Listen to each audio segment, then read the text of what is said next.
Welcome to the Blazing Shark interview. My name is Blaize, and today we got Andrew Vazquez. Thank you. So, Andrew, how are you doing today, my man? It's hot as fuck out here in LA. Oh yeah, dude. Well, It's fucking 120 right now. Yeah, I know. I was late, but I came outside and I was like, I'm not waiting. I'm not waiting. Like, you need get to the come fuck out. in. I called you. I was like, I need you to come out right now. It's I too hot. just lowered it a little bit more for you now. Yeah, it's all good. No, yeah. So one of the things I always like to ask people, especially the first question, is how did you get into comedy? I signed up for my first open mic the day everything shut down. So it was Wednesday of like 2020, like fucking. I was. It was an open mic at my college at Rio Hondo. Okay. And like they sent everyone home that day. And they're like, and so I was supposed to do an open mic, and then so I just waited for fucking basically 2 years. And during the pandemic, I just gave it a shot. I wasn't really into comedy. I just want to do it. I just wanted to. I don't know. Like, what was the catapult? Like, what was like? You saw the flyer. Like, what was the thought process in? Well, I've always liked comedy. Like, I liked stand-up. I would watch it. Like, I grew up, like, watching Cat Williams, Gabriel Iglesias, Felipe Esparza. Like, I fucking love them. And I just felt that going to school wasn't for me. It wasn't, like... What were you going to school for? I was a psych major. Mm. So, yeah, I went to Cal State Fullerton, and then... Nice. Just fucking... I dropped out of that school, and then I just started doing open mics. Okay. Well, speak a little bit more louder into the mic. All right. Yeah. No, so you started doing open mics. mic. When did you drop out of? So when did you drop out of college? What year was this? Fuck, I don't even know. Maybe 2021. 2021. 2021. So you went to the spring class, and you're like, "Fuck this, I'm done." Yeah, I literally was like, I'm gonna. So I was like, I'm going to school, and then I was like, all right, I'm gonna be a psych major and fucking be a therapist. And then I was just like, I did open mics, and I was like, let me give myself 2 years of whatever fucking... Bullshitting? Yeah, I was like, let me give myself 2 years of just doing open mics and comedy and see what happens. Mm-hmm. And it's gone pretty well. So it's like, I haven't even hit 2 years yet, but... Yeah, you just did the Last Resort comedy show with Russell at the at Rudy's. So yeah. I thought I didn't go this time because usually it's on Saturday, so I was like expecting to go on Saturday, and then this week something happened with the schedule, so they had to move it to Friday. And I was like, I was at home chilling, and I see the fucking Instagram stories. I was like, what the fuck? Yeah. It was dude. Fucking shout out Russ. He does a dope show in fucking East LA. Last Resort comedy show. Check it out, Last Resort Comedy. Fucking fire comics. I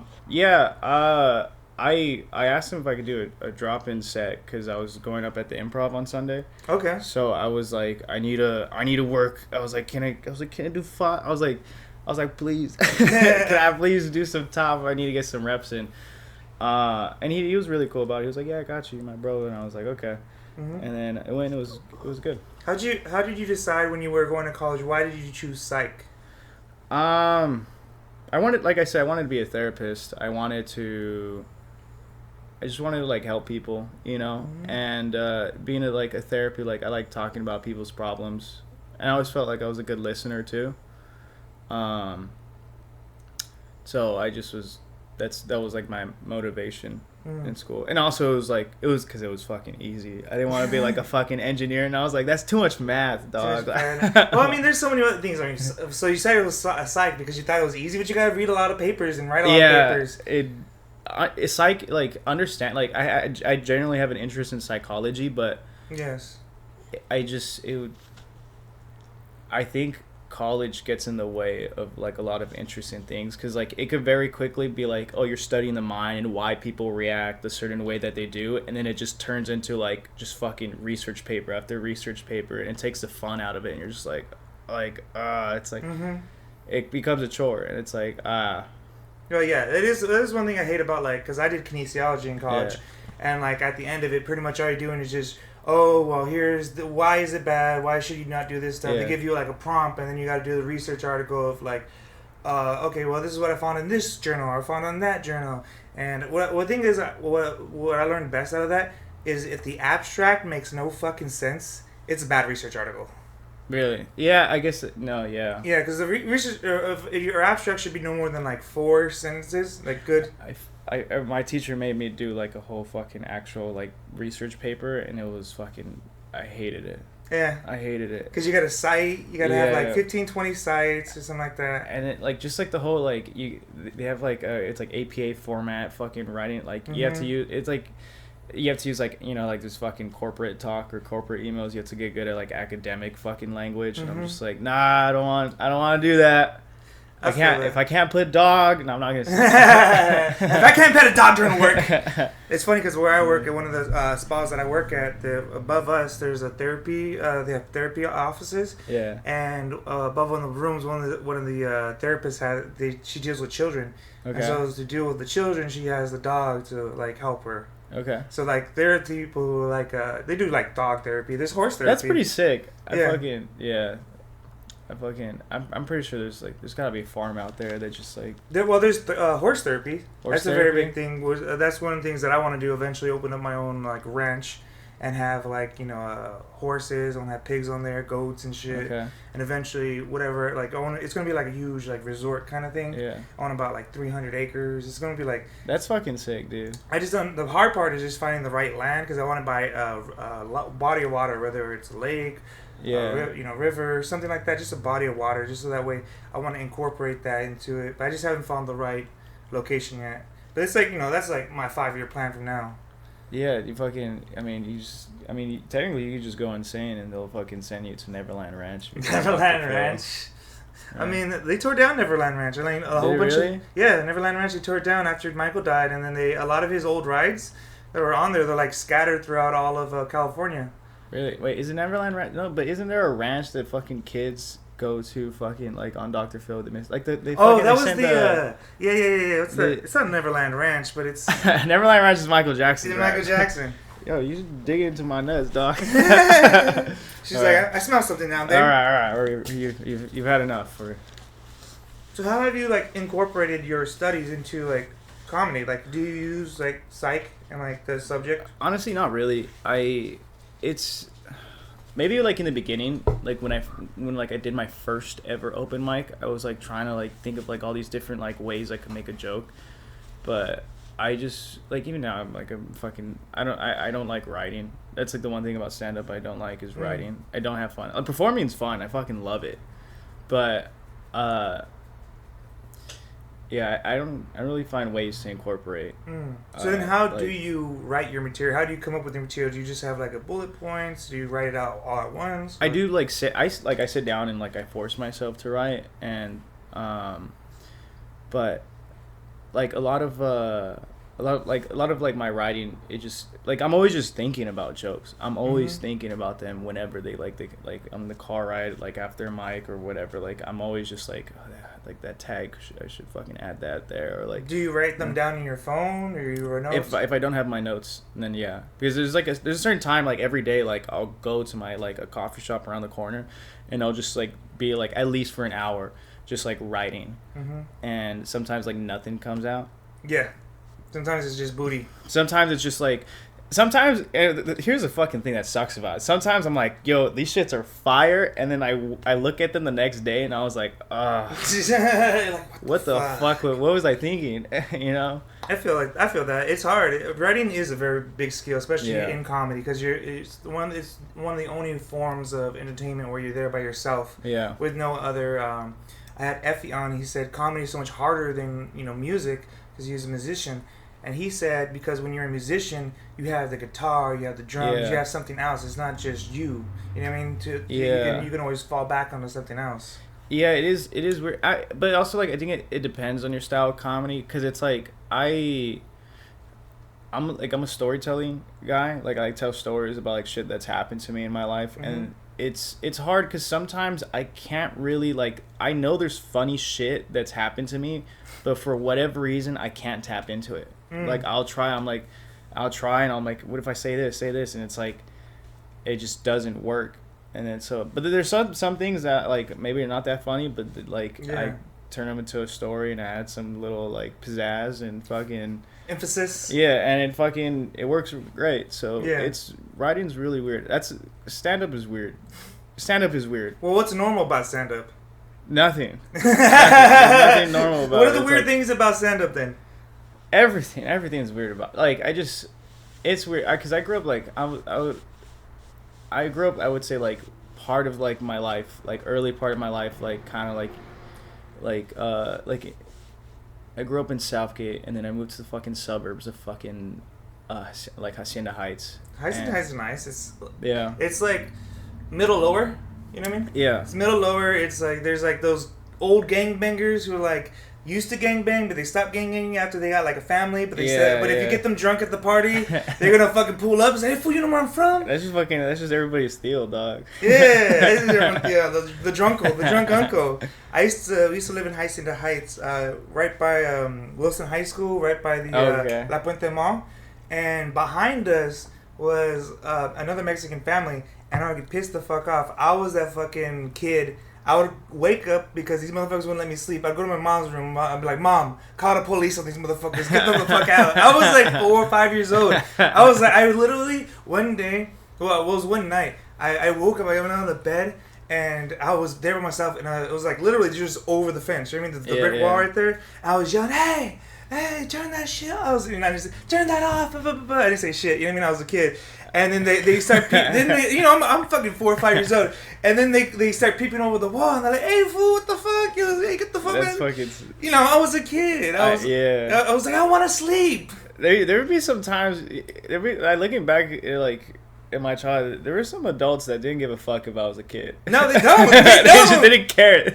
They would smoke in front of you, drink in front of you, curse in front of you. They don't give a fuck. Fuck you. And I was like, it's like, I'm like, Mom. Mom be like, "Piensas, güey, muévese." Like, get the fuck out then. Yeah. So you grew up in La Puente? Which Hacienda Heights. I went to Los Altos. Los Altos. Oh, okay. We just had this conversation. Yeah, my cousin went there. Yeah. He graduated, I think, before you, after, I don't remember. But yeah. Yeah, I went to Los Altos all 4 years. I was supposed to go to Wilson, but I got kicked out of Mesa Robles for fighting. So. You look like such a fighter. I'm not. I know. I'm not. You're not. You're more of a pretty boy. I mean, I in the best sense possible.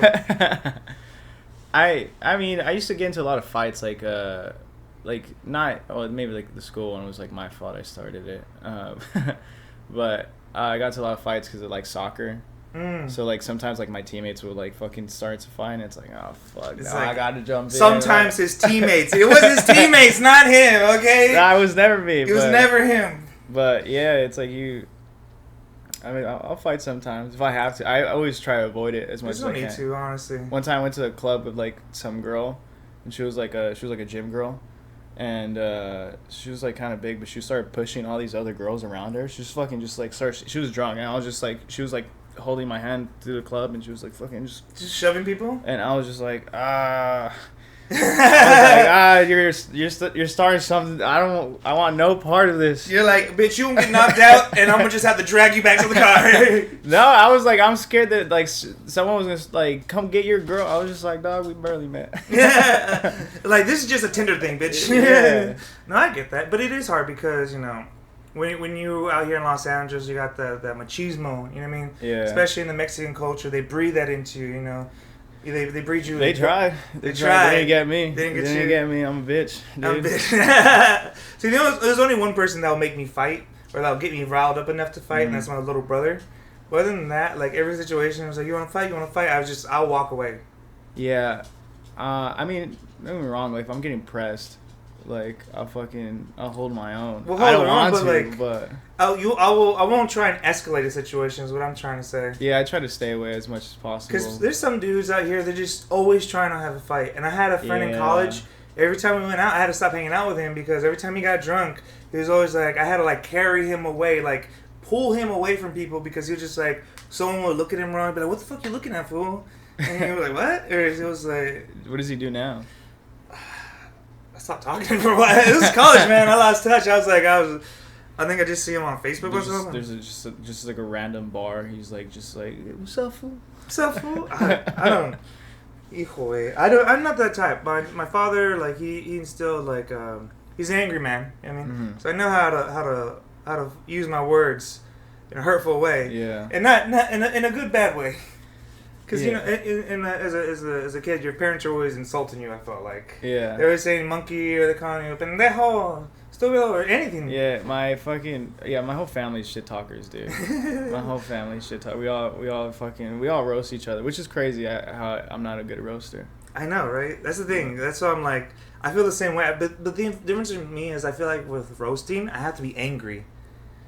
Well, it's weird because it's like when I roast my family, like it's so easy and it's so fun, but it doesn't come from a place of being angry. Yeah. Like it's just like, I'm busting your balls, you know, like fucking, you know, like I'm joking around with my dad. I'm just like, you're divorced. But there's also, but there's also a history there because like when you have when you live with these people for years and years and you grow up with them, you see them grow. You can bullshit about this shit about their whole lives. You know what I mean? Versus when you're working with a comic and like I'm bullshitting you, like honestly we've had like all together an hour together and it's just like okay, like you don't really have that history to like pull against. Yeah, it is weird. It's also weird because I'm gonna do my first roast in next month, and so and it's like me and the other guy, like we haven't reached out to each other, and it's like I'm like, should I reach out and like exchange information? Because it's like a lot of my roast jokes just turn into this guy looks like. Yeah. And I'm just like, I need some variety in this. Yeah, there's like, you look like, you wear like, you shop at. Yeah. It's like, but the thing is like, to really get better at it is like, you know, like, if you guys are in contact, like you being a psych, and he realized he was a psycho. Something like, something like that. I don't know. I'm just always like, it's just hard because sometimes you always want to like, don't want to go over that edge where it's just like, not, where it's just bad. Which is like, it's either racist or just hacky or it's just... Yeah, unless it's like, I don't care what it is as long as it's funny. Like, if it's funny and it's well written, then I'm like, go for it and do whatever you want. But there is some times where I'm just like, you're going to that angle? Yeah. Yeah.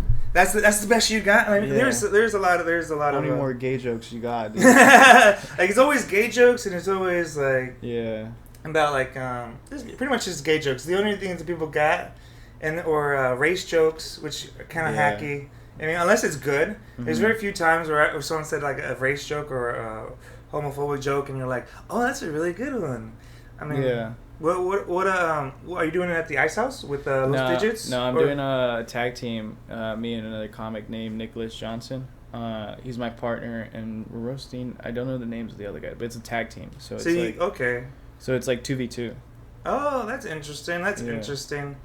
I don't know how I feel about that. It's definitely interesting. So the whole setup of like the whole premise of the show is that like, so we get like a minute and 30 of just fucking the one round is a minute and 30 and it's just we just keep going, just joke, and then they go joke for a minute and 30, and then that's the first round. Judges judge whoever is like did best in like that round. Same thing for the second round, and then the third round is one joke from each side. Yeah. So it's like we have to write a lot because it's not, and it's weird because it's like you can't really do a rebuttal either. Like if you go do a roast at the Comedy Store, it's like, you know, like I say a roast joke, you rebuttal, then you say your roast joke, and then I rebuttal, and then my roast joke. It's like no, it's like at the Ontario, it's like you're just doing a minute and 30, and the other person can't speak, so you're just shitting on them for like a minute and 30 seconds, and it's like, so it's weird. I don't know, but. It's hard. I mean, I've done a few roast battles. I've done like a pop, like the one you're saying, like where where the other person can't rebuttal for the whole time you have, and then like I feel in that instance going second is better because when you go second, you have all your shit and then everything else you can rebuttal on them, and it's kind of a good and a bad format. I personally don't like the roast battles because it kind of feels like we're trying to be rappers.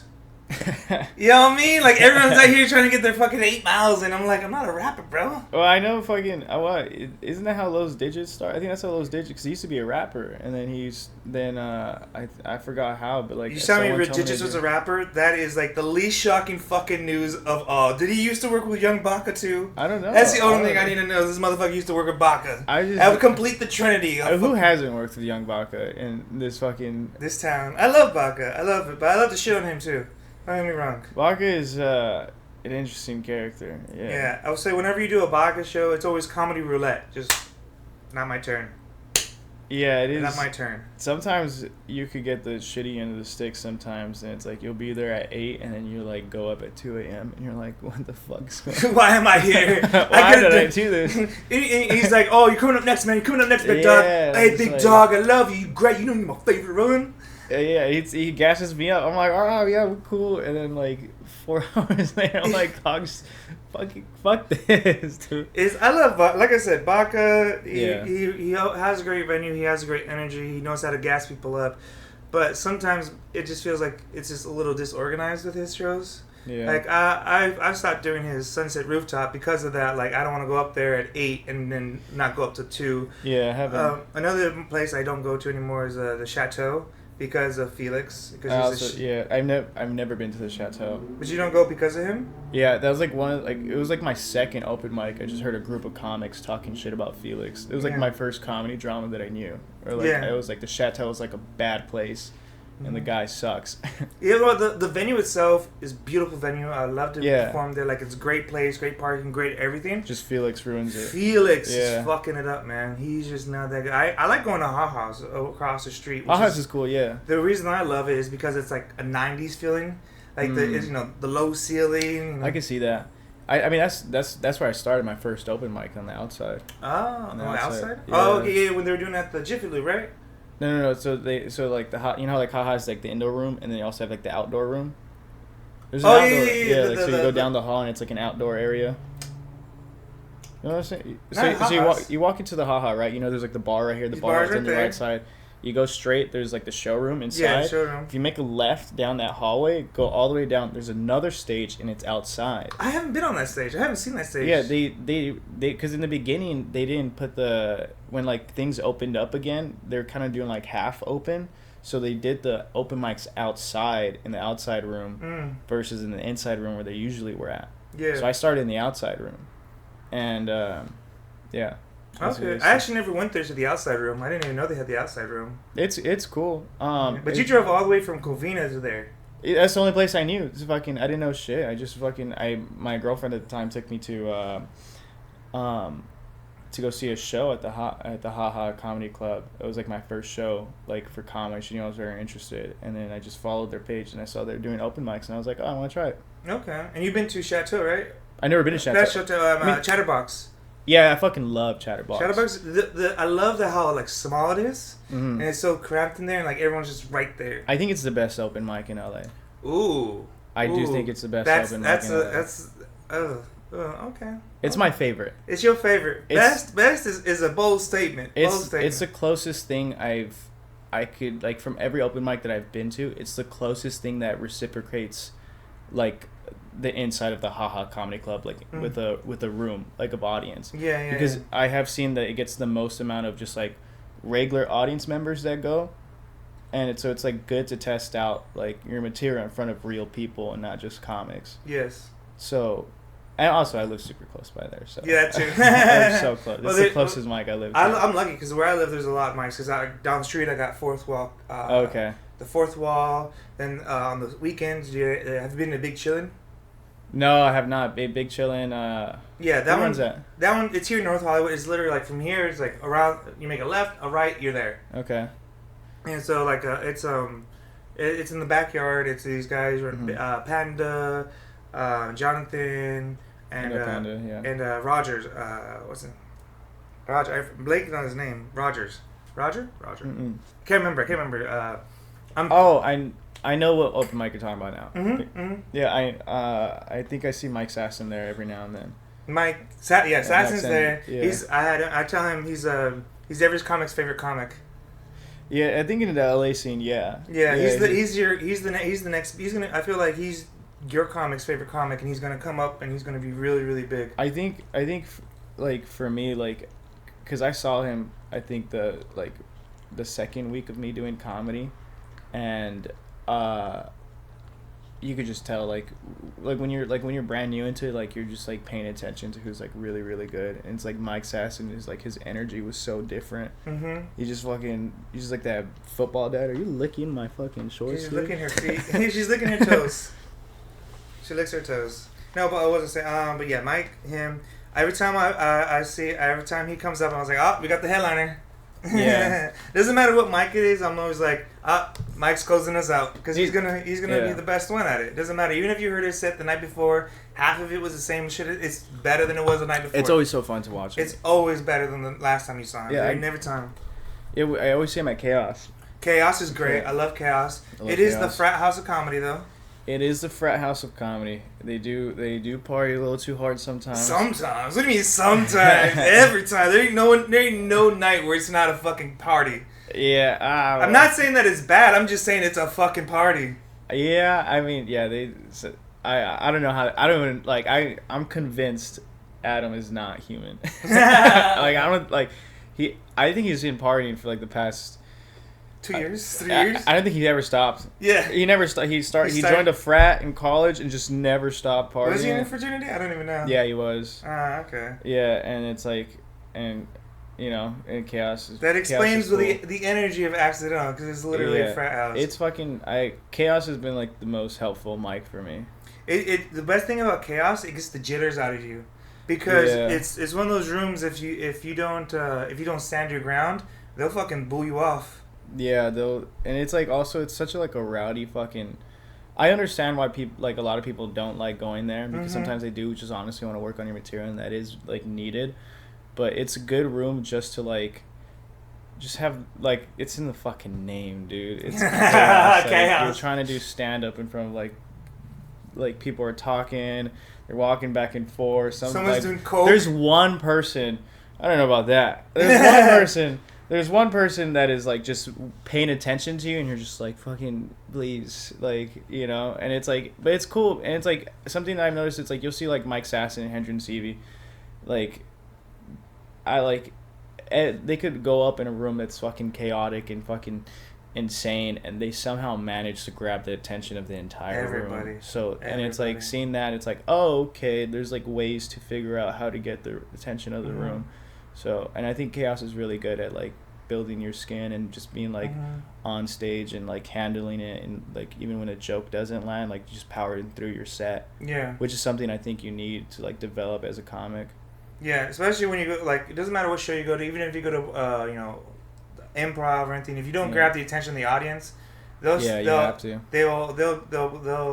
You lose them. I've talked to a lot of people about open bar mics. You know what I mean? Yeah. About you don't like to do bar mics because when you're there you got to fight the crowd that's part of the thing. It's good exercise, man. You got to do it. I mean, going to Third Wheel, one of the things I like and hate about Third Wheel is that a lot of their mics are themed mics. Yeah. So I like that because it kind of forces you to not feel comfortable in your own set. Yeah, you have to get out of your comfort zone. Yeah. I like that and hate that. Sometimes I like it because like you said, you want to work on your material, but sometimes if I ain't got shit to fucking do, just fucking do it. Sometimes it is nice to have that breather of just not doing your material or doing some weird shit. Going off the cut. I like some mics where they get the punch bowl and you have to just rattle off topics. Oh, Riff Raff? They done that. Riff Raff, Riff Raff. Yeah. I always forget the names. Yeah, fucking Riff Raff. There's the Jenga one where you pull out a block and it has something written on it. Yeah, I don't know that one. They also have Hecklemania. Hecklemania is cool. Man, but it's not as good as the one I went to in New York. Really? Okay. Yeah, because the one in New York, so the thing is here there's still a lot of PC culture in that room. There's a lot of people that you can't say certain things. But the one that I went to in New York, I'm slipping on the name right now. But I told everyone I was going to that mic. I was thinking of going to that mic, and every single one of them had the same response. Their eyes got big, and they said, "Are you sure you're gonna be okay with that?" You think there's PC culture? Because I feel like LA comedy is very. I understand what you mean, but I do think it's going away. Now it isn't what it used to be. I think PC culture. I think more people I just think maybe it's because we're at we're there's so many open micers that will see that fucking just do the hackiest, shittiest, racist shit, and then everyone shits on them, and then they're you can't do peace, you can't joke about anything. You can't joke about things, and it's you can just make it funny. Yeah, you know, I respect I'm always you could joke about whatever the fuck you want, you know, if it's funny I'll respect it, you know, and it's I don't know. I think it's going away though, the fucking PC culture. I also think it's about what mics you go to and which host you That have. Is true. There is still people that are very don't. If you go to a West Hollywood area. I've had people where I'm chilling in the back and like people that I don't even know, like another comic that I don't know, and it's like this other comic will make like, I don't know, like a joke about gender, and like they'll like whisper in my ear like, oh, he made a joke about gender, and I was like, I don't know you. And it was a weird time. It just to talk to me like that, meet me, you know. Yeah, I mean, they're trying to connect, but at the same time, like I don't like. I love a lot of rooms, but some rooms in like West Hollywood is like you go in there and you say things, and depending on who the crowd is. I mean, were you there that one time we had that teacher at Last Resort? It was like a principal. No, I don't think you were there that time. No, I've only been to the first show, the second one, and then this last one. No. We went to, it was one of his open mics. We had these two lovely ladies and this other guy, and Russell doing his Russell thing. Yeah. He was trying like, oh, what you guys do, and he's like, sir, or like, dude, and he's like, sir, dude. I was like, oh, what are you? He's like, oh, are you a female? And he doesn't respond. He's like, oh, I guess you're a female then. And so like he said, oh, what do you think? And I was like, all right, I guess you're a female then. Fuck, dude. And so like. The whole thing was like, oh, you really believe that? You really believe I'm a female? You really thought that? He's like, dude, that's what you said. I'm just taking you for your word. Yeah. There is like fucking... It's the amount of people that show up at open mics are interesting. The different types of people. And like I said... that are not comics. It always like a different... It's a type of person that just shows up at open mic. Well, I've had I love this. One time I went to do Hollywood Comedy, which was a fun room. Okay. I haven't been there in so long. It's good. It's still fun. They put a whole bunch of shit up, like. Okay. Like they put it's too much now. Like they put like a whole bunch of paintings and records on the side. They have like a whole bunch of like Japanese things hung up. Like it's just like. Honestly, it was fine the way it was. Now it just feels too cluttered. Like it's too cluttered. Okay. Too cluttered. Well, when I went there 2 times, it was 2 times ago. It was like 3 months ago. There was this blind guy there, and he wasn't even performing. I just saw him. I was like, "Hey man, how you doing? You performing?" Oh, no, I'm not. I'm just here to listen. I'm blind, so I don't have a TV. So instead of watching TV, I just come here. And was he really blind? He was. Well, he was. What it was is something was wrong with his eye. So if he's looking down, his eyeball lined up so then he could see. Whoa. But then when he's looking up, his eyes fall down, so he can't see anything. Whoa, that's interesting. That sucks. But, yeah. He bought me a beer, so it was a cool guy. But we almost had an incident. So me and him left Hollywood. We went to the Ralph's, the grocery store that's right there, to buy the beer. And while we were there, there was a scooterer, one of those scooterers driving down. Yeah. So she was driving down on the sidewalk, and I was like, "Oh, watch out, man! There's a scooter coming." And she said, "Oh, don't worry, blah blah blah." And it was about mid-20s, early 30s year woman. You know what I mean? Mm-hmm. And he goes, "Wah-bah," like put both his fists. Like he doesn't hit her, but he gets like really close. He just faked her out. Yeah, and she was and I was like, dude. Like I wasn't trying to be part. Like I didn't know what the fuck was. He was like, it's illegal for those people to do that. Like he didn't see it was a woman. He just know that shit is coming. Yeah. And he's like, oh fuck those people. Like people, they're supposed to get the fuck off the. They're supposed to be on the streets. I was like. That's funny, bro. Dude. I didn't know I was about to fucking get into like this whole fucking thing. So was he mad that like the scooter was on the sidewalk? Was on the sidewalk? Nah, they don't. No, they belong on the sidewalk. You ever drive and there's like a scooter like I hate in that the middle shit. of the road? I'm like, what are you doing, man? I'm scared when they're on the road. When I see those motherfuckers, I'm scared. Those motherfuckers scare the fuck out because they just like whoa. Yeah. Those shits are so fast too, dude. They go to like 25 miles an hour. Dude, I was ripping it. But then I was like, oh fuck, I'm unemployed. I have enough money to fucking afford another block. I have Okay. I'd have enough money to fucking go one more block, and I was like, that's my fun for now. You stupid. You broke fuck. No, then another time is the thing is like doing crowd work. I always like to say it's like you're giving the audience the knife, and you got to stab them with it before they stab you. You think so? I mean, it's weird because I feel like I don't know. I base a lot of like my stand up as like I'll make the audience part of my setup. Mm-hmm. So like I guess I don't really do crowd work, but I do involve them in my jokes. Like I have this joke where it's like I fucking I'll ask if there's any lesbians in the room, you know, and I just like wherever they're at, doesn't matter. I'm just like top or bottom, I don't know. I just have a lot of gay friends, if that's the thing, and I'm wondering because it's like, I'm wondering if that's a lesbian thing because it's weird because I'm straight, but somehow I'm still a bottom, and it's like, and so like.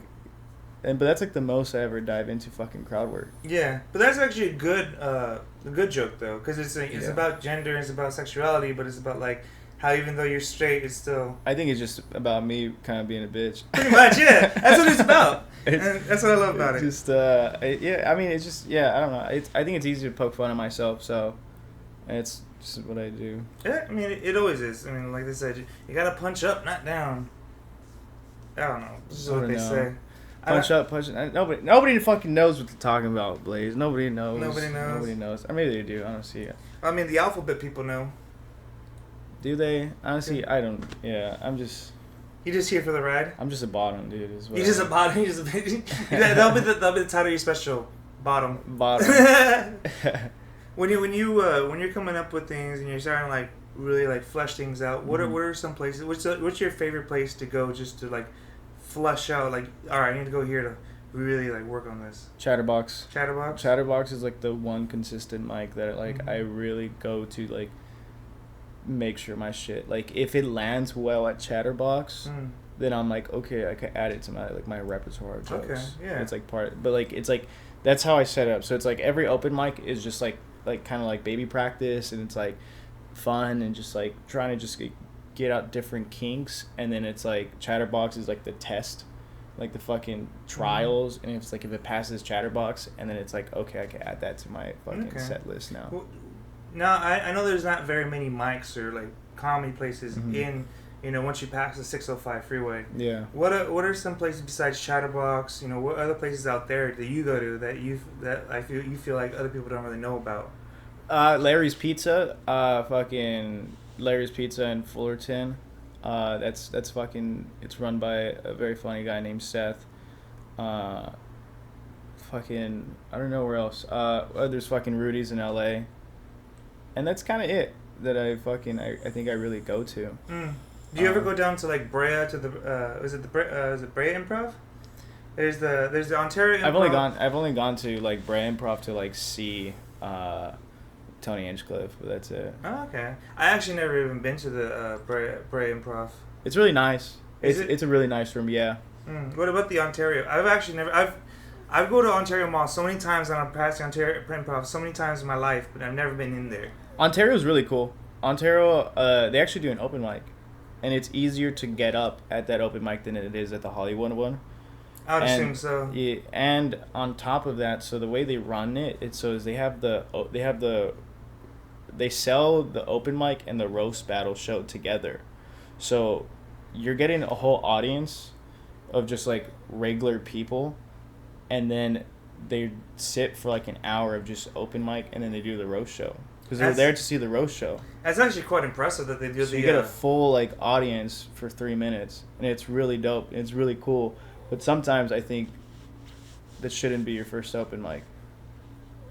I feel like sometimes it's like if it's like this is just my rule. I've stayed away from going to like the big open mics like the Laugh Factory, you know, Improv, Comedy Store open mics, because personally I don't think I'm ready. And it's also like there's been other comics that are like been doing it for 4 years, and it's like every now and then like you'll get like a comic that goes up at the Hollywood Improv and you'll be like, this is my first time doing comedy, and it's like we've been trying to get up here for like 3 months. Yeah. And you're just like, this is your first time. It's like we've been grinding so hard, so it's like you get in the way of like comics that have been trying to fucking get their shit together and get a chance to fucking, and it's getting taken by some guy. It's like, and I get it, it's cool, you want to try a comedy, but try it like at a fucking coffee shop, dog, or a bar or something, you know, like that's I personally think like, I think my rule is like I'm giving myself 2 years to start doing it, because I want to have a nice good solid 3 minutes, make a good first impression when I go up there. Yeah, I feel like it's hard, especially for someone like you, because you are a longer storytelling kind of format. Yeah. I'm not the type of person, like I don't do go like blah blah blah blah blah blah blah blah. Like I'm not a punchline kind of guy.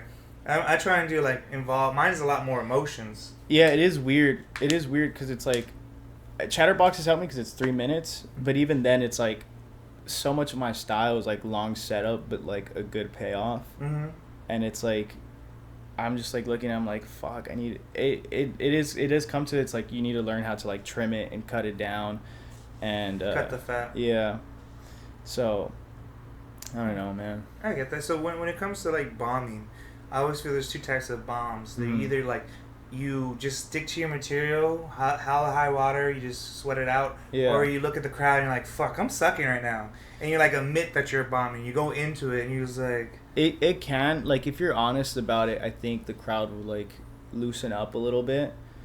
I've definitely like saved myself from a bomb by like just telling them like, yo dog, like, as you could tell, I'm having a fuck day, you know, and it's like they loosen up a little bit, and then like I just segue into like my other jokes, and that usually saved me sometime. It has saved me before, but I don't know. Bombing just sucks. It doesn't matter like how, it just sucks. Yeah, it just fucking sucks, and it's like I want to kill myself, but you just gotta. Please don't kill yourself, folks. You just gotta. Yeah. Don't kill yourself. Don't kill yourself. Yeah. But the emotions, because it's such a letdown, because you're literally like, these are your babies, and you don't want to kill the baby. Yeah, but you have to look at it because there's so many factors of what is bombing. Because sometimes it could be like are you bombing, or is it because there's only two people in the room and they're like 20 feet apart from each other, and you're like, I'm not really getting it. Like, yeah, I made them laugh, but it's like it didn't feel like a laugh. It didn't feel like a regular laugh, like if it was like at a room, you know. Yeah. So it's like you have to, and it's like also it's like, was it the delivery? Did I set it up differently? Is my energy off? Because like I feel like I make up for a lot of my joke structure with like my lack of joke structure with like my personality and charisma, and like just fucking like me being like just like aloof and having a good time on stage. So it's like, and it's like if I'm off that day, then it's like I'm gonna have an easier bomb. Like it's not like it's gonna be easier for me to bomb. Like if I'm not 100%. I think you're more likely to bomb. Yeah. So it's like all those factors like they all go in together, and so it's like when you do bomb, you have to like look at it like, was it because my energy was low? Did I not hold the pause right? It's like I feel like for me, my problem right now is pacing. Like I think my jokes would do a lot better if I had better pacing with pauses. You know what I mean? I think I'm a lot of times I'm stepping on my own joke. They say step on your own punchline because I'm talking so fast because I get so excited. Yeah. That you end up just like running through your own shit. That has happened to me before. Yeah. Just don't do it, man. Just don't do it. Don't do that. I mean, that's really what I mean. Yeah, it is. I guess sometimes like there is times where I'll catch myself like I'm going through this way too quickly, and it's you kind of just have to tell yourself to slow it down. 'Cause it's like I think like what makes a really good comic is also being okay with like silence. Like if a joke doesn't land, because like I feel like at our level you'll see a lot of comics that like they tell one joke and it doesn't land, and then they just like crumble and they're like falling apart. Yeah. It's like you can see like their set just like derails, and it's like I think what makes a good comic is like if you're able to recover after that. Like okay, you didn't fucking do a good joke. Okay, win back the fucking audience, dude. It's like you're fucking fighting. You gotta fucking Because it's like what is it like? Some people says don't attack the audience. Like some of the you've been at like a show or a mic where a comic be like, that's fucking funny, you guys are fucking, you know what I mean? They're like, oh, this is fucking funny, what the fuck's wrong with y'all? Yeah. And I was just like, bro, like, calm the fuck down. Apparently it wasn't funny enough. And it's always the people that are like not funny. Yeah. Doing that. And they're like, I'm a comedy genius. I'm like, really? I was at a open mic a few years ago, it was before COVID. A friend of ours came to visit from Hawaii, who was also a comic. Okay. And they're staying with us. And we went to an open mic with them, and we were, they were just saying a whole bunch of shit, like, oh yeah, this person, fuck this person, da, da, da. And it's like, yeah, I've been doing this for this long. I hate when they said, I've been doing it for this long. I was like, no one is asking for your fucking credentials, bitch. Yeah, it is. I think in the beginning, I had a problem, like, asking, like, I think people could tell I was new, could always be like, so how long have you been doing it? Like, every, like, two, like, I'd be like, hi, how are you? And then it's like, how long you been doing comedy? Like, give me advice, you know? It's like, so then I stopped doing that. Well, what if you can go back to before you started doing it? What was something that you would tell yourself? Don't do it. Don't do it. Don't do it. Why not? No, honestly, I really love it. I can't see myself doing anything else, but it's really hard. It's like also like comedy's so draining mentally. Because it's like if you just do enough open mics for a while, you're just gonna hate yourself. Like that's what it is. Why? Because it's like open mics suck. Not all of them. No, not all of them, of course not. Like, but they just suck. Like, just like doing enough open mics fucking hurts. Why does everyone say that? It's so funny that everyone comes to the conclusion open mic fucking sucks. Because they do. Have you ever done so? It's weird because it's like open mics are just I feel like in LA, it's also. I think for me, it's because I live so far from every fucking open mic that, like, no matter what open mic it is, it's fucking 30-minute drive. So it's like, am I going to drive 30 minutes to fucking bomb for, like, 3 minutes and pay $5 or, like, whatever the fuck it is? And then, like, just stay out till, like, fucking 3 a.m. and just doing, like, 4, trying to, like, you know, do a set. And it's like, it just gets draining. It's like, you have to, like, go to this spot, test out shit. And it's like, part of me loves that process. Yeah. And it's like, okay, like, I'm fucking, you know, I'm grinding, like, I'm trying to get my shit together. But it does suck. Because you're sitting there. You're sitting there for a whole hour, and you only get 5% of that hour. Yeah. You know what I mean? Because in the rest, you just gotta sit there and just, like, listen to other people. And it's exhausting listening to people. It is. Like, think about this. Instead of being a therapist, you're pretty much, for not even getting paid, you're paying to listen to other people's problems. Yeah. So technically, you kind of did fulfill your what you wanted to do, to be a therapist. Sit there and listen to people and jot shit down. I switched professions and I'm getting paid to do. I'm doing both. I'm getting paid by none. It's fucking. Dude, I don't know. Like, yeah, open mics. They're just. I mean, they're fun because it's like part of it. It's like some open mics are fun. Some open mics I like going to. They're like fun. Chatterbox, you said. Chatterbox, I love. I always love it. Chaos is fun. Sometimes it is cool just because just to hang out with my friends, and that's all somewhat of like what a specific open mic is. It's like I know my friends are gonna be here. I'm just gonna go hang out with them and just like chill and nice to see them. But just sometimes just doing open mics to like just get like test out your material, which is like something you really have to do, but it's just draining, man. Yeah, I mean there's so many different types, different pieces. I mean, and I'm hard on myself. Like I'm really like fucking hard on myself where it's like if I don't I've had plenty of times where like comics are like fucking good set, man, good set, and I'm like it's not enough. It's not enough. It wasn't good enough. It was like me and my roommate. He's also a comic, Charlie Shirk. Yeah. He whenever we go to open mics together, we do a show together. He's like, what was it?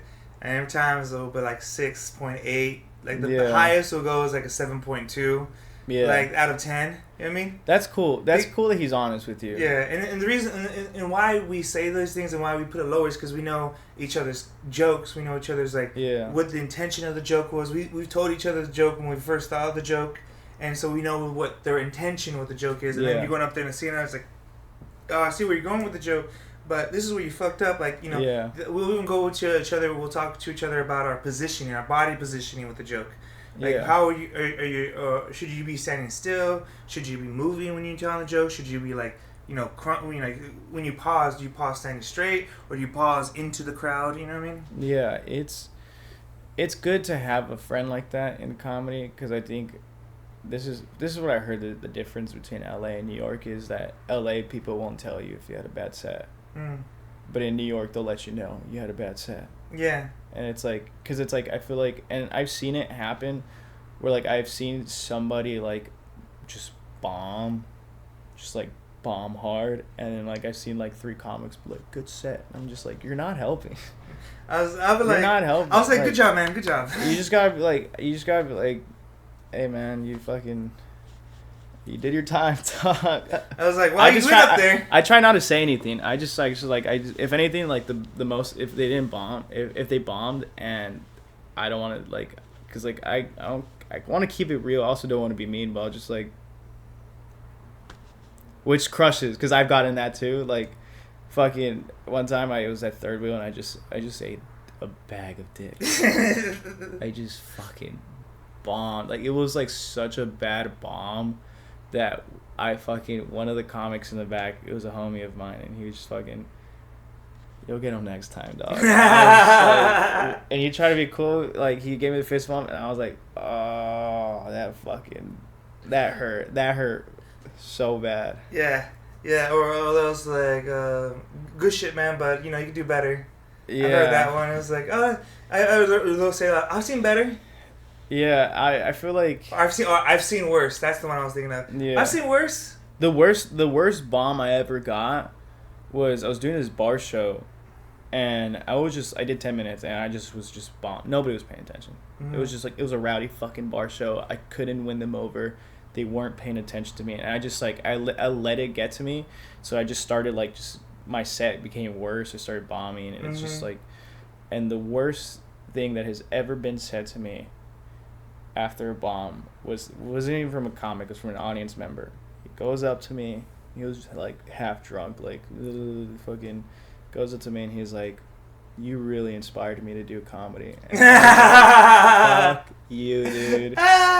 Fuck you. I fucking hated that.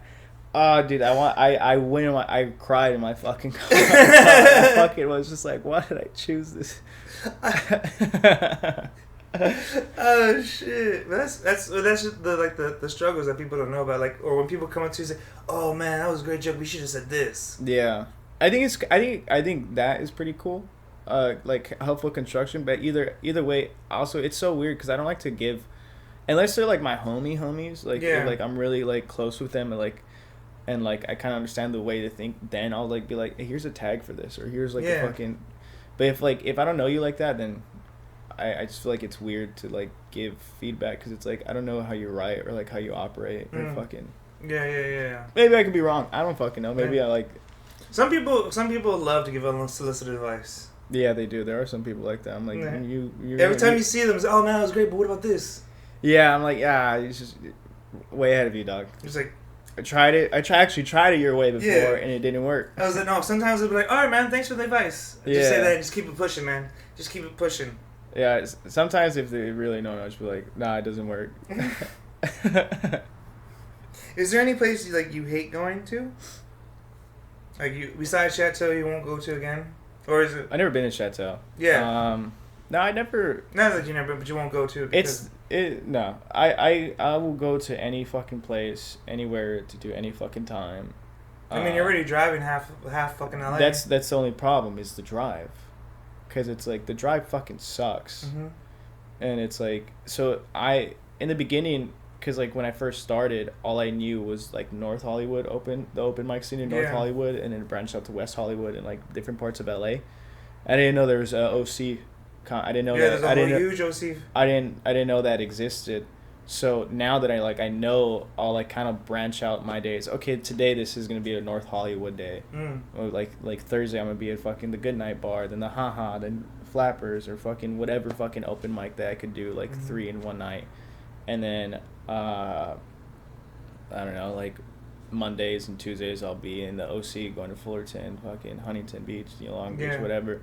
So, because it's like, it's more of just how far do I want to drive for like this type of mic. If I could do a mic that's pretty similar to it, but it's like 30 minutes like closer to me, I'd rather just do that. Yeah. I mean, going to Fullerton is not too bad from where you're at.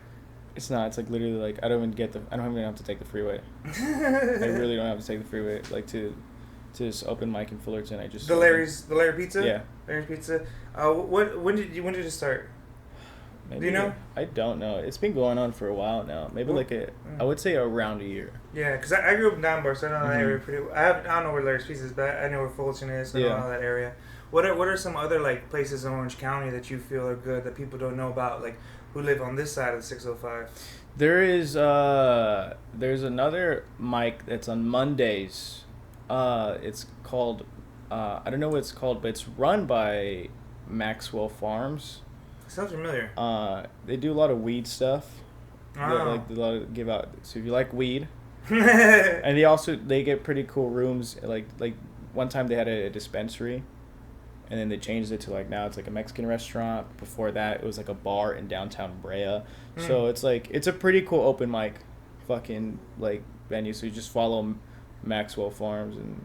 Okay. It's like right now I think it's on Mondays in Fullerton. In Fullerton? Yeah. Okay. And I like going to Long Beach too, because Long Beach they have a few show mics out there. They have there's an Irish pub I went to that was really fun. I mean, if you go outside of LA, I feel like a lot of those mics outside of like especially Hollywood and West Hollywood. Yeah. Those ones are a lot more. I want to say the buttholes are tighter, whereas the other one they got a little more looser buttholes and they're not so fucking uptight about everything out there now. One of the most interesting mics I went to was this open mic on Mondays in Westchester. It's called Westchester.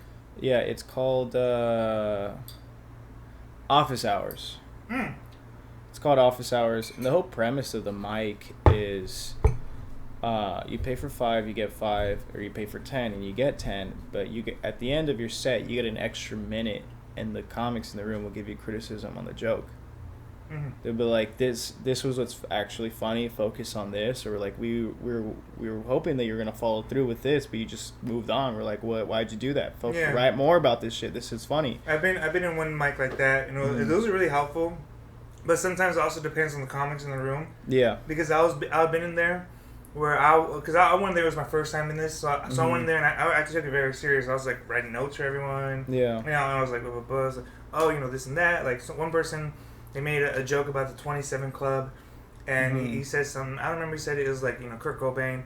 I don't know what it is. Maybe it's he said something, and he muttered it, and I told him you shouldn't have muttered that part because that's the closer. That's the hook. He said bum bum bum, and he went bum bum bum bum. Like he said it under his breath, and I was like, that's the one. That's the part. And like, rather than after that, everyone's like, anything else? Everyone's just like, okay, moving on. Yeah, I mean sometimes some criticism is you don't have to say it. Sometimes some criticism is just not good. Yeah, sometimes it's like, I mean, if someone just says, oh, that just sucks. It's like believing in everything is also believing in nothing at the same time. So it's like, yeah. Yeah, there's some times where you'll say a joke and it gets laughed in the room in the back of your head. You're like, that's not the way it should be said. Yeah, there's times where it's like if a comic would tell me it's like I had a good set and I did have a good set, but it's like it's not enough. Not enough. Never enough. It's like, no, you don't know what a good set is. It's like you don't fucking. You haven't seen my best. This is me at a C. Yeah. See me at an A. Yeah. What are besides the driving? What are other things that you dislike about comedy? And the writing. So you don't like driving. You don't like writing. I think it's not that. Okay, maybe I was a little too harsh on myself about writing. I do like writing. Sometimes I run out of patience quickly to just sit down and write. So it's like I do like it. It's just sometimes like my brain is like I'm thinking of a bit and I'm writing it out, and my brain is like operating faster than when I'm actually writing it out. So I'm like thinking of 3 different ways. And I'm like, okay, after this I can already start talking about this and set up and follow to this and right. And it's like, and I'm like still on the first setup of like just writing it down, and it's like I get overwhelmed in my own head. So it's like a lot of that, and that's just like my thing. That's like my problem that I have to figure out. But like I do like writing. I just kind of fuck myself sometimes when I write. You overload yourself. Yeah. I get that. No, I've had that where you're like, I'm writing something now. I usually type it on my cell phone, and then I'll get to where I finish thinking, and I was like, but that's not it, and I forget what I had originally thought, and so I just leave it there, and then I'm just like, a few hours later, I was like, oh yeah, that's what I was thinking. Yeah, but to get back to your question, it was, I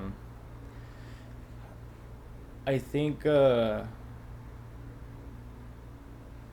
just fucking, I think everything is kind of clicking. It doesn't need to be. High school? It is, yeah. It is. It could be kind of high school sometimes. Yeah. Sometimes I'll see like comics like getting like arguing about like other shit like other comics said. I'm like, who the fuck cares? Yeah. Who fucking cares, dog? We're all just fucking comics. We all just want to fucking do mics and fucking, hopefully get good at this shit so we can fucking, get paid and stuff. And so it's like, I'm just like you. Sometimes I will just be like comics, just argue about the stupidest shit. I'm just like nobody gives a fuck. Yeah, I mean, there's these comedy beefs that are around here, and it does happen more with like when you see like people start insulting like people at third wheel, people at fourth wall. Sometimes there's certain people in those areas like they always only go to those areas and they stick with their group and they stick with their clique. Not saying that's wrong, but some folks do that. Not all folks. Some folks do that. There has been some like open mics that I've gone to that I stopped going.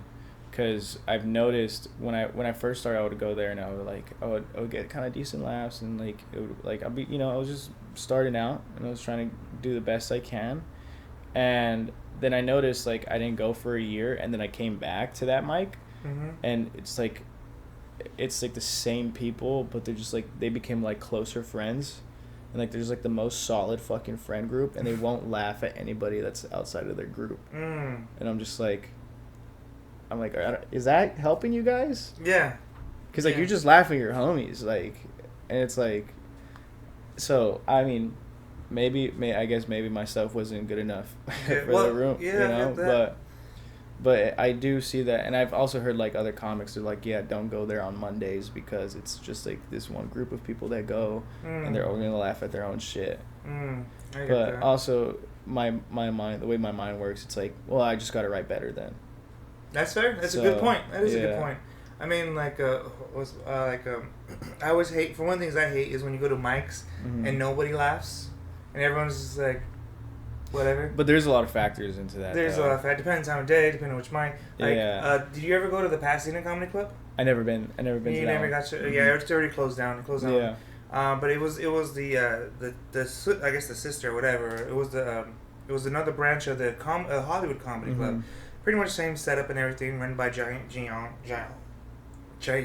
excuse me. Jiaying, yeah. Horrible name. But so I'd always compare these two rooms because they're kind of around the same, but they're so different.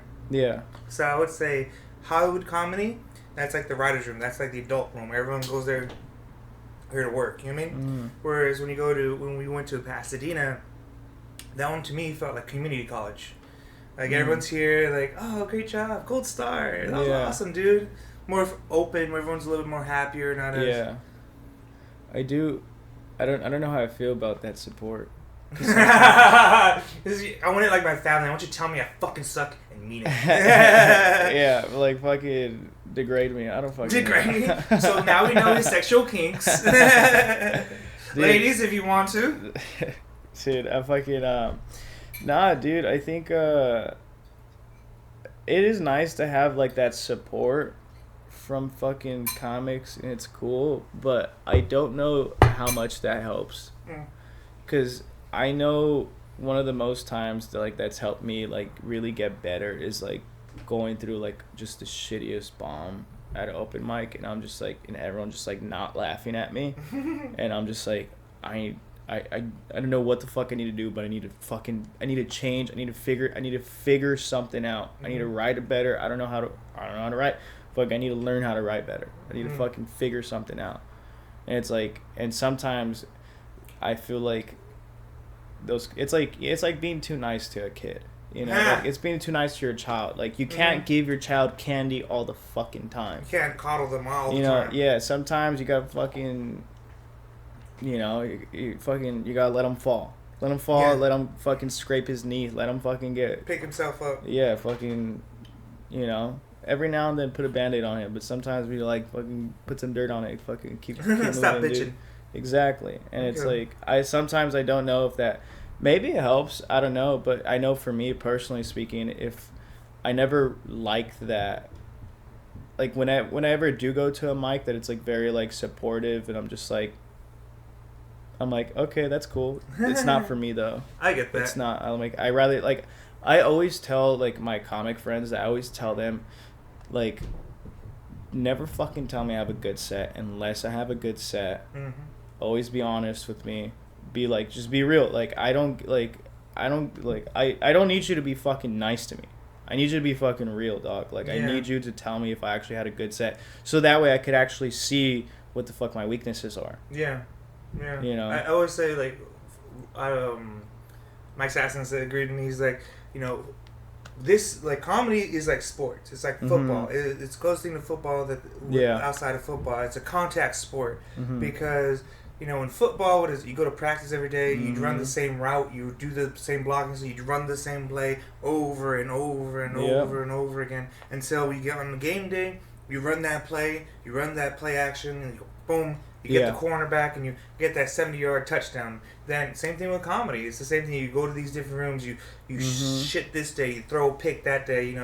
Whatever it is, and then you finally get that one joke perfect. That one play right, and it doesn't matter what it is. 70 yards every time. That's a big reason why I do comedy was because I played sports, and I sucked. So I started playing like competitive soccer at age 12, and everyone that's like really good starts at like age 6. Yeah. And I sucked, and it was like basically I was just bombing in soccer. Like I was just bombing. It took me like 3 years of practice to just fucking get to play 5 minutes for this one specific team. Yeah. It was like really fucking good. But it's like I trained my ass off, and eventually I became a starter on that team, and I fucking moved up, and I got like scholarships and shit. And it's like, so it put me in the way of like, oh, if I could see myself get better at comedy, then it's just how much work I fucking got to put into it. And so it's like, how much repetition you got to put in those drills. It's all on me then. Yeah. Like I said, the comedy is one of those sports. It's a contact sport. It's one of those very few art forms because I had another comic, Brian Ross. There you go. I almost forgot his first name. He's like comedy is the only art form where they see you crawl on your belly. You know what I mean? Because most art forms, what you do is art. You see all the art I have here. Music even.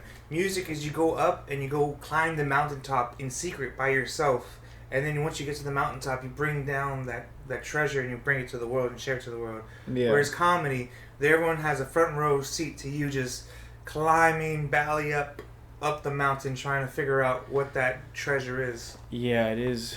I'm pretty sure there could be a simpler analogy for that. It probably is, but it's not as poetic. I get it, yeah.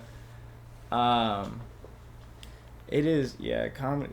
I think that's what I think when I'm saying about like the things I hate about open mic, I think that's what it is. It's just like it is a struggle.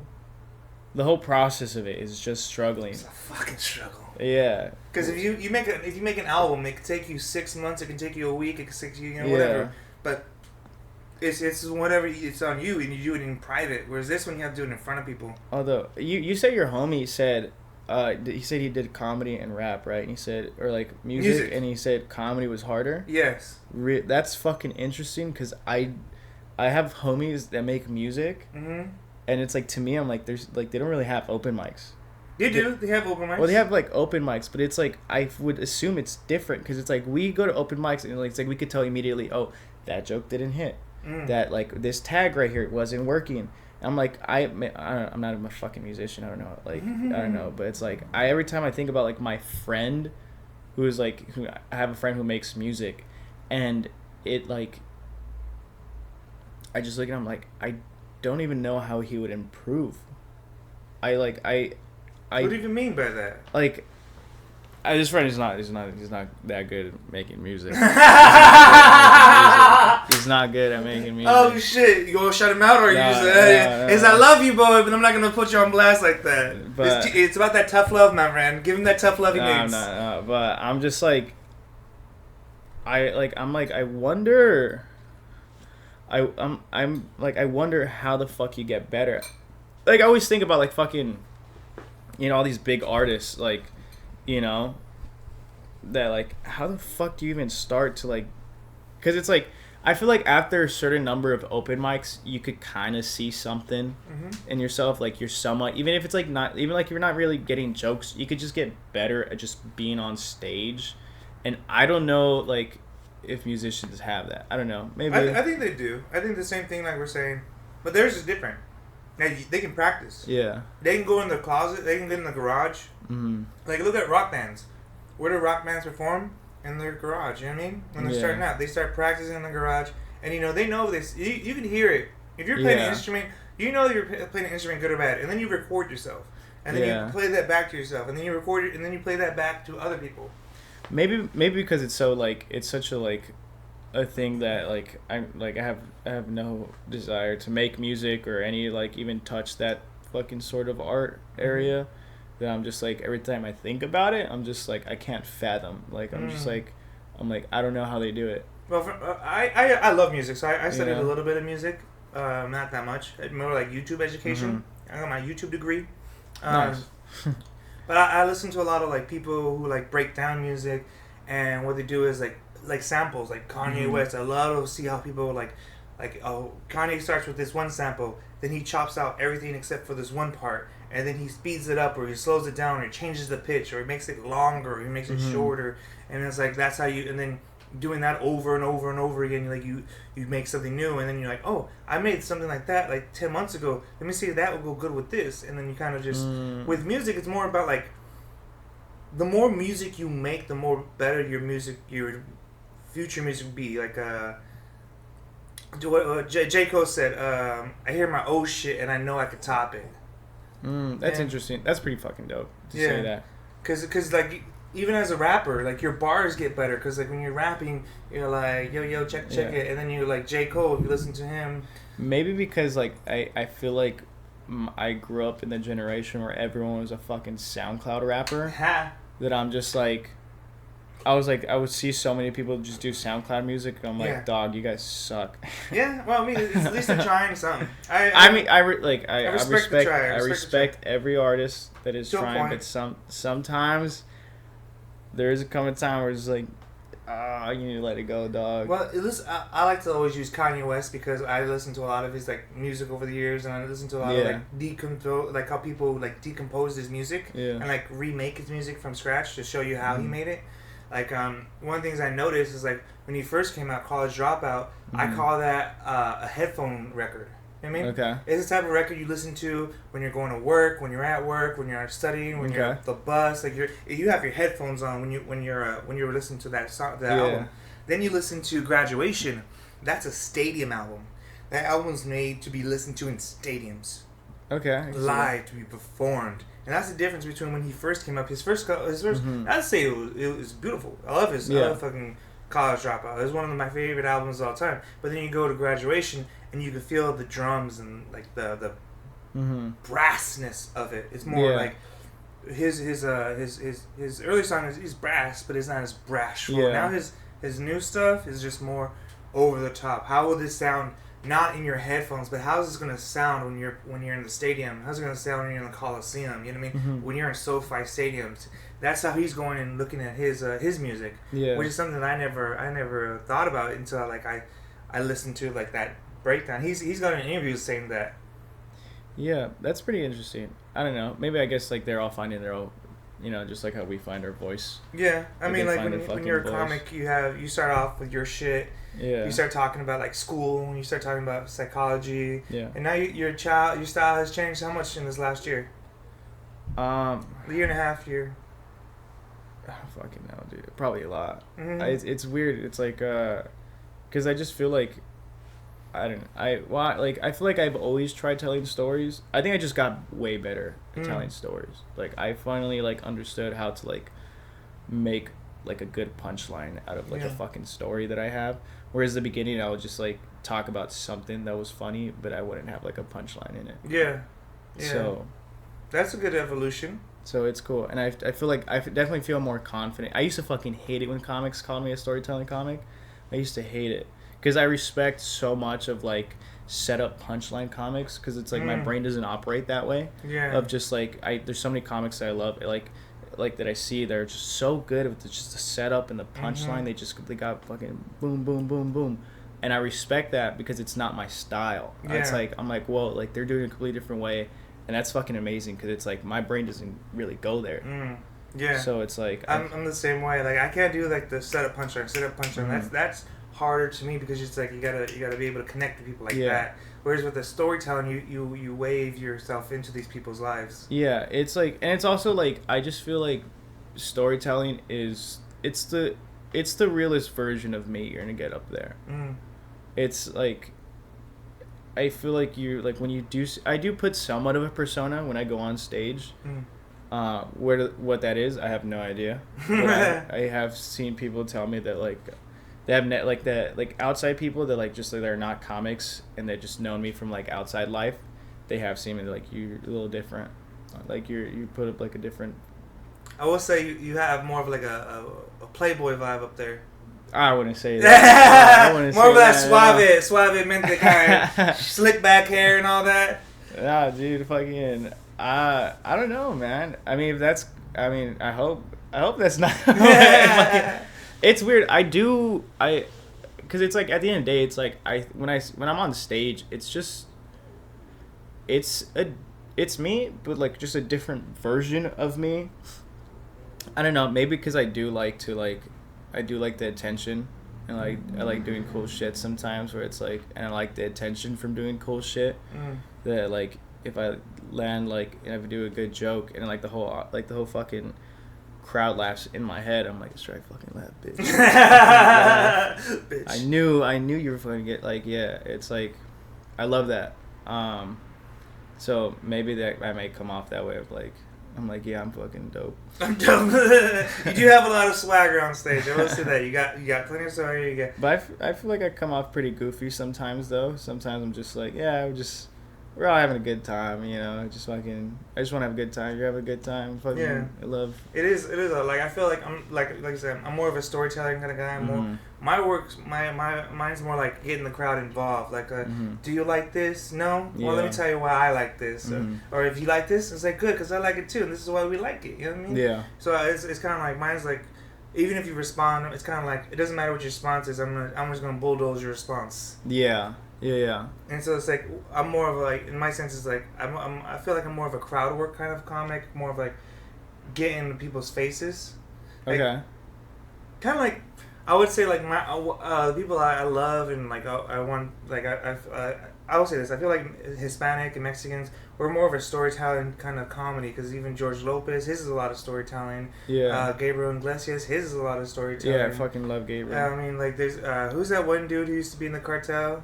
I forget his name. He's pretty popular. He's he looks like Edgar, motherfucker. Always high as fuck. I forget his name. But he's from Texas. Ralph Barbosa.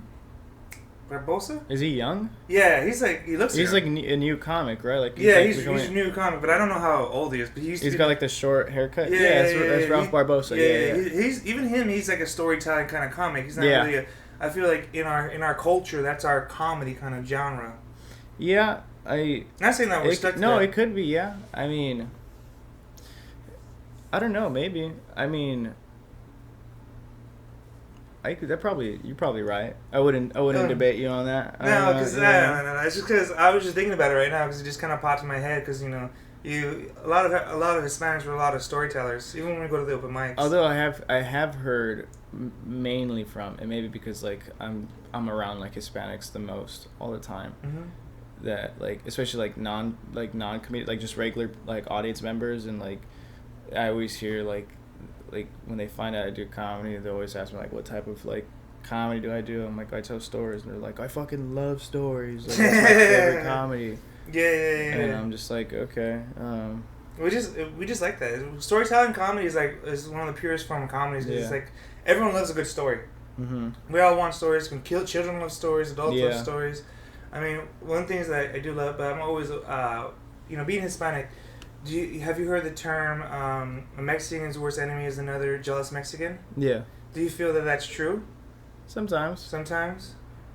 But I feel like that could be kind of for everything. I mean, I do think, I wouldn't disagree with that notion. You know, I do think our culture has like a lot of like infighting, where it's like we hate on shit sometimes. We hate on ourselves. I feel like that's unnecessary. Like if you're too dark, then you're not Mexican. If you're too light, then you're not Mexican. If you don't speak Spanish, I get that shit all the time. It's because it's like I'm second generation, and I speak Spanish, but it's not the best. Like I could hold a conversation in Spanish, but like I'll fucking struggle, dog. Yeah, it's like second grade. yeah, but and it's like. I've always struggled with I don't even say this is a struggle. It's just something that I've noticed that whenever I'm around like people who are really fucking Mexican or Hispanic, I'm white to them. Yeah. And whenever I'm around white people, I'm Mexican to them. I'm like, yeah. Whichever way, like I'm just me, man. Like, well, there's always this self-segregation that we want to have against ourselves, and I feel like us as Mexicans, Hispanic, in our culture, I really hate that about us. Always trying to divide ourselves. You know what I mean? Yeah, I mean, something that I really like about being Mexican is that which is like, I mean, I don't know. I'm only Mexican, so I don't know what other like cultures, Yeah. But I feel like, from what I've seen, I think Mexicans have like a unique pride in being Mexican. Like we fucking like when someone tells it, like I fucking love that I'm Mexican. Dog. Yeah. Like I fucking like. It's so easy to see like a Mexican repping the flag all day, every day, like fucking, fucking, Viva Mexico, Vamos fucking, huh? Vamos way. Yeah, fucking. So, and I think it's cool, and it's like, I don't really see like a lot of like Italians repping the Italy flag, like all the time. Maybe that's because we don't live in New York. That probably is true. Yeah. I mean, Puerto Ricans are very heavy out there. They love to rep their maybe Sri Lankans. I don't know. Sri Lankans. I think it's like, well, when you think of Italians, what do you think of? You think of the mob. You know what I mean? You think of, forget about it. Yeah, but I think Italians. I mean, like I could be wrong. I don't fucking know, but it's like maybe like they're repping more of like, I feel like they would rep New York more than Italy. But where it's like I feel like Mexicans here will rep Mexico so much, even if they've never been to Mexico. Yeah, that's true. I mean, I know a lot of gangbangers who lived their entire life in LA, and they're like, they got Mexican flags. Yeah, they're like, I'm fucking Mexican. Yeah, but the funny part is he's barely speaking any Mexican. Exactly. So, I don't know. It's I don't know. Be Mexican is dope, dog. Yeah, I love it. I mean, I love our community. There's certain aspects about ourselves that, like, I was like, we could do better. I think just being Hispanic is fucking dope, though. Yeah. Yeah. But if someone called you Argentinian, oh, it's on site, my friends. I don't know. I'm just like, nah, I'm fucking Mexican, dude. What the fuck? Well, for some people, like for the Asian cultures, like if you call a Chinese person a Japanese, yeah, I hear it. Then they're like, oh, I'm fucking Chinese. Same thing with Mexicans and like Argentinians or I know Mexicans get mad if you call them like Salvadorians, but it's like, I never understood that problem. Like, Neither do I. I think I think it's.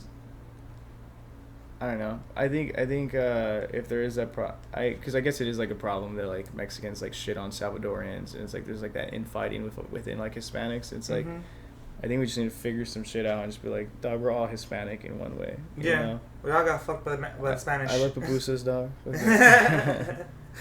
that's just what it is. I mean, I love the community. It's one of those things like Russ was trying to get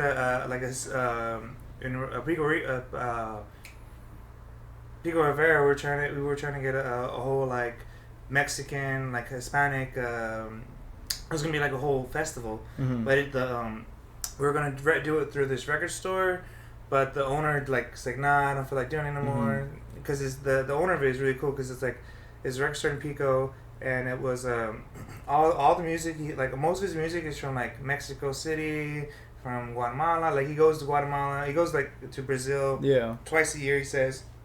Doing it for like 2 weeks, just going to shop to shop to shop, just looking for new artists and looking for new records to sell. And that's some shit that I love, and shit like people trying to bring each other up and bring it together. And it's like one of the things I love about my podcast. I'm trying to do is like create this sense of community. Like we're all here. We're all just comics. We're all just what do we love about it? What do we hate about it? What are we? Yeah. I love it. But but I've been here about an hour and a half now.